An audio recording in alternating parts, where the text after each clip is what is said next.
Welcome. Welcome to our ribbon cutting.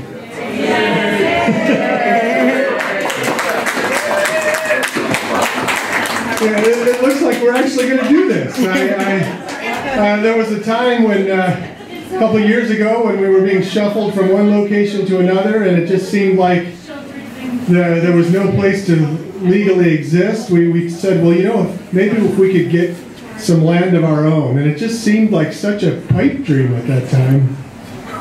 But we just kept our eyes on it, and we just kept looking for opportunities, and we just kept our attention focused, and here we are. We're doing this. Like, I mean, I sometimes, when I walk around the property, I mean, I've been involved in it, and it still doesn't seem quite real that we were in such a short time we were able to get to this point. But the reason why we have come so far so fast is because so many people have worked to make this happen. Everything you see around you is due to the effort of our members, our extensive volunteers, the neighbors, everyone throughout the community who's helped us. It's been countless hours, and energy and creativity has gone into making this happen. And I couldn't even begin to list all the people who we should thank. But there is one person I wanted to start with. I want to thank our architect, Ed Koharski.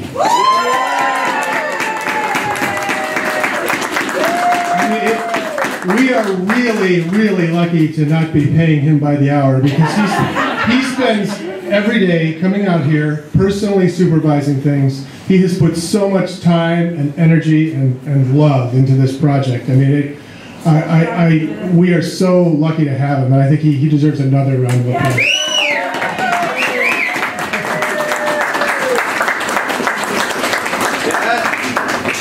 Thanks a million. You're welcome. That's the only million you're going to get from us, unfortunately. There is another person I'd like to thank. When we originally proposed the idea of buying this property and coming to this neighborhood, it caused a lot of controversy because nothing like this had ever really been done before, and people had a lot of legitimate concerns that really needed to be addressed in a very comprehensive, rational manner. And I want to acknowledge the amazing work of our alder. Larry Palm facilitated a series of meetings without which we wouldn't be here today. It enabled us to go from, I would say the initial meeting was a little bit less than ideal.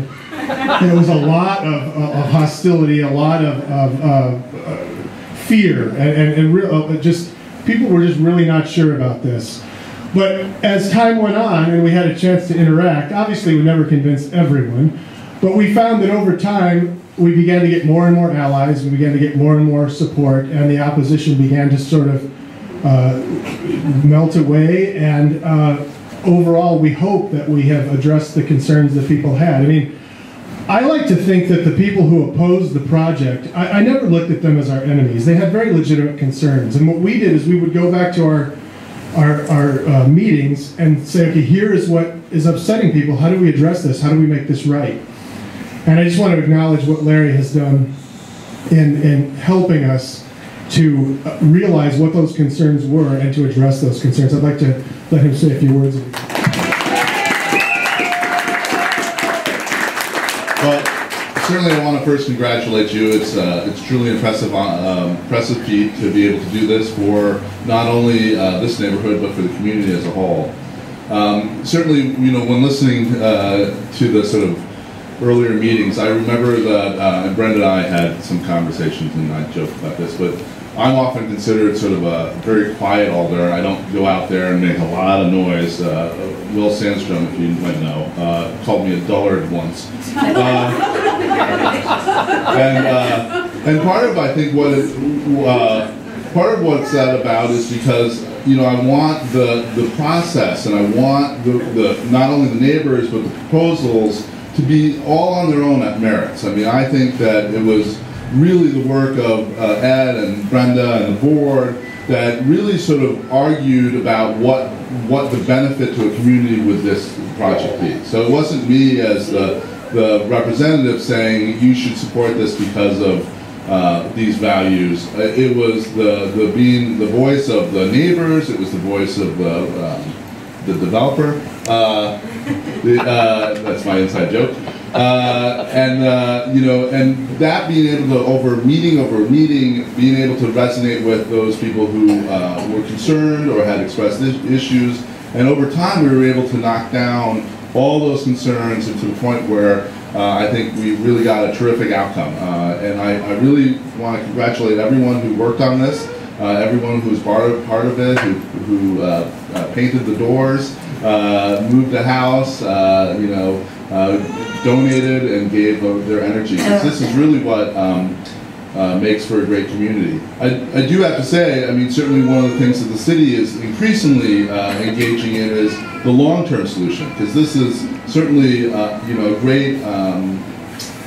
great way for people to advocate for themselves, but in the end we have a whole lot of people there that really need true quality permanent housing, and certainly that's over the next couple of years. You know, it's a good thing. It's a good goal. And over the next couple of years, I certainly hope the city and the county and you know, maybe federal money and the states in there with WIDA, not the state, but the WIDA,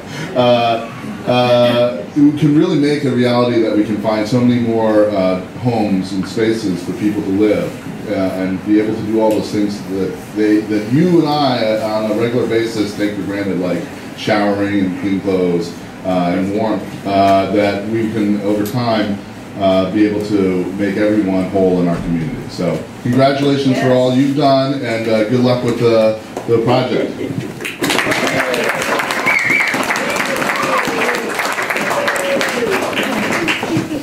I see Marsha Rummel in the audience, and I just want to invite her to say a few words up here, because Marsha is someone who has supported us way back, since 2011, when we were just in collapsed tents in a frozen parking lot.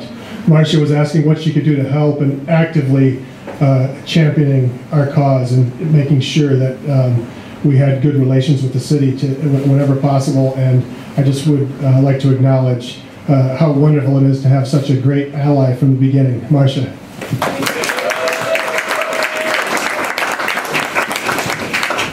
This is so exciting. You know, I have to admit, I went to Argosy Court quite a few times, but I didn't really help you here.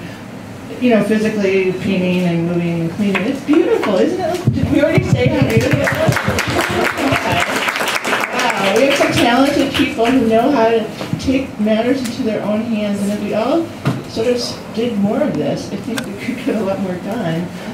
Maybe it's not the way to solve housing, as Larry indicated, is, you know, one by one by one. We need to have some kind of multi-family, multi-unit approach, which Larry and I are working on. We're both on several committees that are related to housing. We're working on the phase 2 of the permanent supportive housing for families this time. The first one that's just approved on Ruthke, the other side of Highway 30 is for single adults. So we're working on the next phase.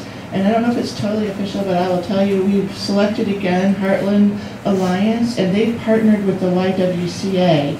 And if that isn't like a dream partnership, I'm really thrilled. So hopefully they will now have a partner that will help smooth the waters. It probably will look for the west side, so there's some equity in where it goes. And so we'll keep moving on.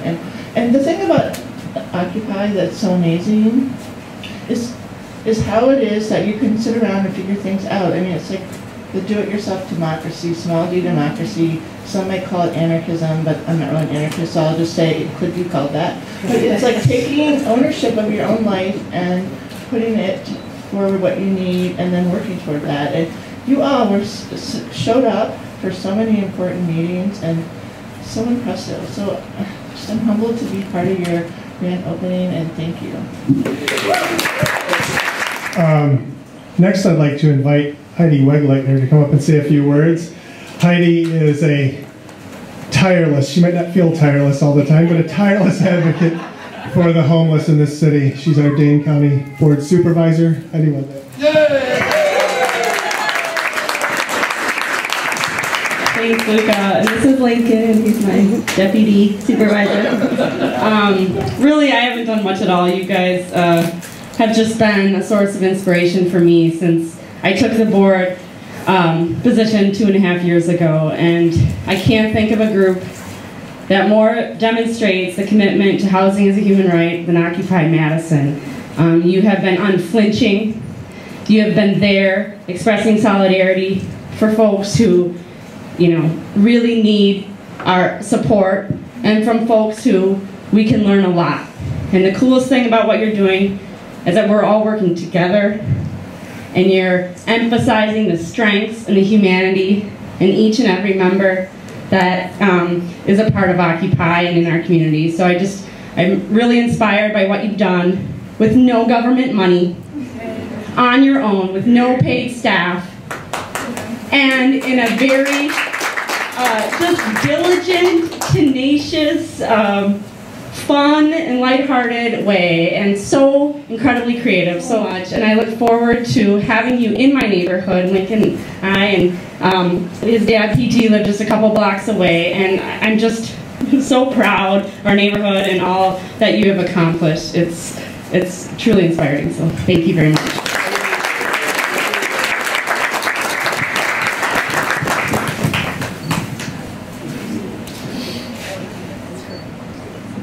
When I was being interviewed earlier for the television, the interviewer was asking me about the political nature of our group and what our political philosophy was, what our orientation was.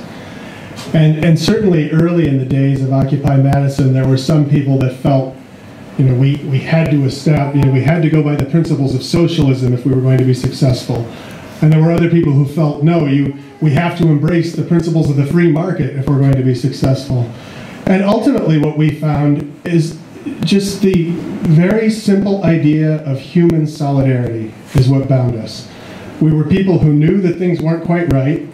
We had a lot of ideas and creativity. We didn't know what the answer was, but we got together, we discussed how we might help each other, and we helped each other. We didn't care who voted for Obama, or we didn't care who, really didn't care who supported Mary Burke or Walker. It just wasn't an issue. We just were coming here to help each other. And that's what we do every day. We just get together and we ask how we can help each other, and we continue to do that. So that's, if anybody asks what Occupy Madison is about or what it evolved into, I want to stress that it is about human solidarity. Nothing more, nothing less than that. I think maybe that's the real revolution. I feel I've been involved in lots of political activism over the course of my life, and I feel like this is really the most revolutionary thing I've participated in. It's one thing to stand in front of a bank or protest what you don't like. It's another thing altogether to get together with like-minded people and actually make things happen. So I'm really proud to be here. I want to thank every one of you for coming. And as you look around, this is far from finished, but that's probably a good metaphor because this is a work in progress. It'll always be a work in progress. And the success of this is going to be dependent on our continued involvement and our desire to make it work. Thanks to all of you for coming. Thank you so much. As Heidi pointed out, we receive no government money. Everything that we've done, private financing. So we do encourage anyone who can or feels the desire to do so to please donate. Nobody gets rich off of this. All the money goes into improving the project and making lives better for all the residents. Thank you.